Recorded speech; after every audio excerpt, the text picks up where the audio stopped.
என்னங்க என்னங்க என்னம்மா விஷயம் தெரியாதா? என்னம்மா விஷயம்? மே 11ங்க. மே 11 மே 11 மே 11 மகாபலிபுரத்துலங்க. மகாபலிபுரத்துல ஏங்க மே 11 மகாபலிபுரத்துல ஆ. சித்திரை முழுநிலவு வன்னியர் சங்க மாநாடுங்க. வன்னியர் சங்க மாநாடா? ஏங்க இது உனக்கு தெரியவே தெரியாதா? தெரியாதம்மா எனக்கு. நம்ம தமிழ்ன போராளி ஆ. மருத்துவர் ஐயாவும் ஆ.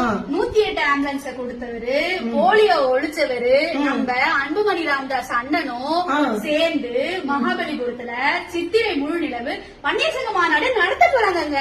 அப்படியாமா? 12 வருஷம் கழிச்சு 12 வருஷம் கழிச்சு சித்திரை முழுநிலவு மாநாடு நடத்த போறாங்கங்க. நீ மறக்காம உன் அண்ணன், உன் தம்பி, உன் பங்காளி, உன் சிண்டு நண்டு, உங்க அப்பா, உங்க அம்மா, உங்க தாத்தா பாட்டி, அந்த ஊர்ல இருக்கவங்க இந்த ஊர்ல இருக்கவங்க எல்லாரும் இருக்காங்கல்ல, அவங்களுக்கு எல்லாம் சொல்லிடு, மறக்காம வர சொல்லிடு. கண்டிப்பாமா, இது நம்ம குடும்ப விழா, நம்ம கண்டிப்பா எல்லாரும் அங்க போயிடலாமா? மறக்காம சொல்லிடுங்க. நாங்க வண்டி கட்டி அங்க வர ரெடி ஆயிட்டோம். உங்க எல்லாருக்கும் இந்த விஷயம் தெரியுமா? மே 11 சித்திரை முழுநிலவு வன்னியர் சங்க மாநாடு நம்ம ஐயாவும் நம்ம சின்ன ஐயாவும் சேர்ந்து நடத்துறாங்க. எல்லாரும் ரெடி ஆயிருங்க. எல்லாருக்கும் சொல்லிடுங்க.